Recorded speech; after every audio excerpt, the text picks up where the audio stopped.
আমার চ্যানেলে সবাইকে স্বাগত। আশা করছি আপনারা সবাই ভালো আছেন। আজকে আমি আবারও চলে এলাম আর একটা রেসিপি নিয়ে। আজকে আমি করে দেখাবো চিকেন মহারানি। চিকেন তো অনেকভাবে খেয়েছেন, এইভাবে করে একবার রান্না করে খেয়ে দেখুন, অসম্ভব খেতে লাগে এর স্বাদ। তো চলুন রেসিপিটা শুরু করি। আমি এখানে চিকেন নিয়ে নিয়েছি 400 গ্রাম।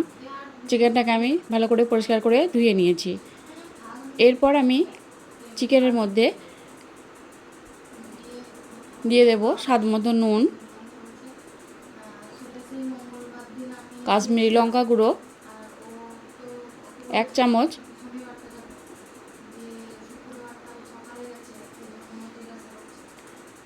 এরপর আমি দিয়ে দেব টক দই 3 চামচ। আপনারা চিকেনের পরিমাণ বুঝে তবেই টক দইটা দেবেন। এরপর আমি এখানে দিয়ে দিলাম 1 চামচ আদা রসুনের পেস্ট। এরপর আমি এখানে দিয়ে দেব 1 চামচের মতো কাসুন্দি মেথি। এরপর সবগুলো উপকরণ আমি হাত দিয়ে খুব ভালোভাবে মেখে নেব।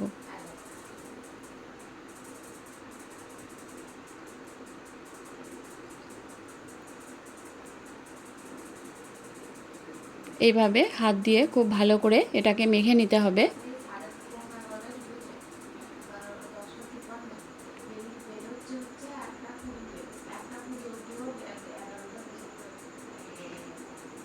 তো এটাকে আমি ভালো করে মেখে নিয়েছি। এরপর আমি এটাকে রেস্টে রেখে দেব 1.5 ঘন্টা থেকে 2 ঘন্টার মতো। এরপর আমি এখানে একটা মশলা তৈরি করে নেব। আমি এখানে দিয়ে দিলাম 4টে কাঁচা লঙ্কা, আদা, কয়েক টুকরো আদা, মানে 1 ইঞ্চি মতো আদা নিয়ে এটাকে 4টে টুকরো করে নিয়েছি। আর দিয়ে দিলাম 5 কোয়া রসুন। আর এখানে আমি দিয়ে দেব পেঁয়াজ। আমি এখানে দুটো মাঝারি সাইজের পেঁয়াজকে ছোটো করে কুচি করে নিয়েছি, এর মধ্যে দিয়ে দিলাম। এরপর আমি এটাকে একটা পেস্ট তৈরি করে নেব। তো আবারও চলে এলাম রান্নাতে। এখানে একটা ফ্রাই প্যান বসিয়ে দিয়েছি, এটাকে আমি খুব ভালো করে গরম করে নিয়েছি। এরপর আমি এর মধ্যে দিয়ে দিলাম 4 চামচের মতো তেল। আর এই রান্নাটা আমি সর্ষের তেলেই করছি। তেলটাকে খুব ভালো করে গরম করে নিতে হবে। তেলটা ভালো করে গরম করে নিয়েছি। এরপর আমি এর মধ্যে দিয়ে দিলাম দুটো বড় সাইজের পেঁয়াজ কুচি। পেঁয়াজটাকে ভালো করে নেড়েচেড়ে ভেজে নেব।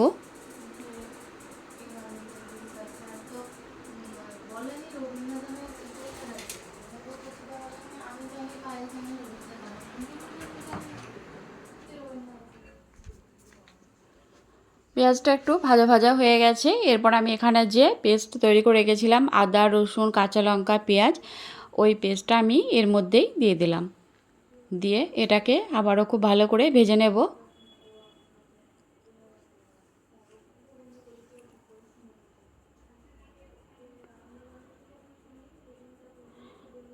এরপর আমি এদিকে কাজু বাদাম আর তার সঙ্গে দিয়ে দিলাম একটু অল্প দুধ, 2 চামচের মতো কাজু বাদামটা আমি পেস্ট করে নেব। আর পেঁয়াজটা দেখুন আমার অনেকটাই ভাজা ভাজা হয়ে গেছে।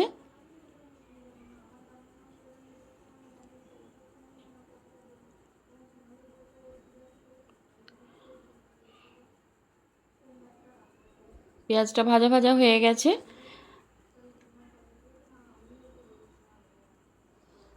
এরপর আমি এখানে দিয়ে দেব চিকেনটা, যে চিকেনটা আমি মেখে রেখেছিলাম 2 ঘন্টার মতো, এটা আমি এর মধ্যে দিয়ে দিলাম।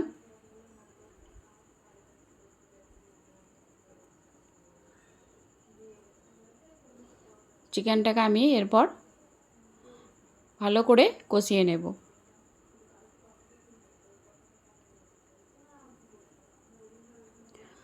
এক একজনের এক এক রকম রান্নার ধরন, তো যে যেরকমভাবে পারেন সেরকম রান্না করেন। তো আমি আমার মতো করে রান্না করেছি। রেসিপিটা কেমন হয়েছে অবশ্যই আপনারা জানাবেন। এরপর আমি এখানে দিয়ে দিলাম যে মশলা একটা তৈরি করে রেখেছিলাম, এটা আমি আগে থেকেই তৈরি করে রেখেছি। এটা এখানে দিয়েছি আমি 1 চামচ ধনে, গোটা ধনে, 1 চামচ জিরে আর 1 চামচ মৌরি। মশলাটাকে হালকা ফ্রাই করে নিয়ে এটাকে আমি আগে থেকেই রেডি করে রেখেছিলাম। এর মধ্যে দিয়ে আমি চিকেনটাকে ভালো করে কষিয়ে নেব। এরপর আমি এখানে দিয়ে দেব কাজু বাদাম বাটা।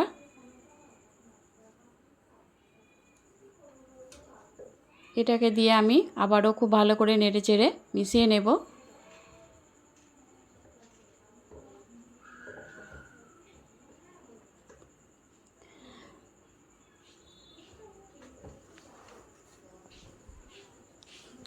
তবে একটা কথা বলি, এখানে কোনো পানি ব্যবহার হবে না।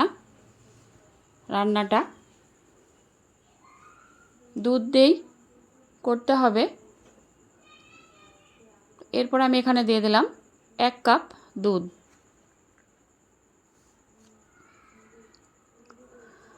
দুধটা দিয়ে আমি ভালো করে এর সঙ্গে নেড়েচেড়ে মিশিয়ে নেব।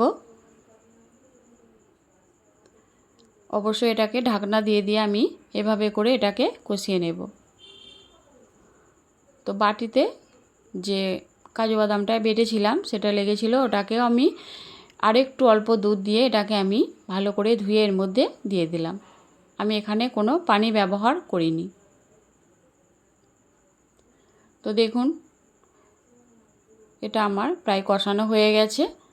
আর আমি আগে চিকেনটা যখন মেখে রেখেছিলাম তখন লবণ দিয়েছিলাম, আবারও আমি চেক করে নিয়ে দিয়ে দিলাম অল্প লবণ আর দিয়ে দিলাম সবশেষে কাসুরি মেথি।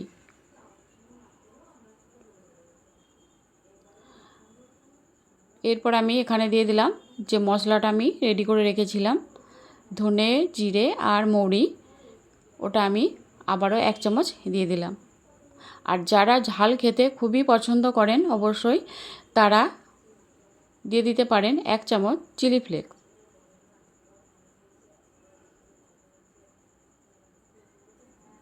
তো এটা আমার রেডি হয়ে গেছে। দেখুন এটা আরও কিছুক্ষণ ফুটিয়ে নিলেই এটা তৈরি হয়ে যাবে। তো এটা আমার পুরোপুরি রেডি হয়ে গেছে। দেখুন এটা আপনারা পোলাও, ফ্রায়েড রাইস, সাদা ভাতের সঙ্গে সব কিছুর সঙ্গে এটা পরিবেশন করতে পারেন। তো রেসিপিটা কেমন হয়েছে আপনারা অবশ্যই জানাবেন। আমার চ্যানেলটা যারা সাবস্ক্রাইব করেনি অবশ্যই সাবস্ক্রাইব করে নেবেন।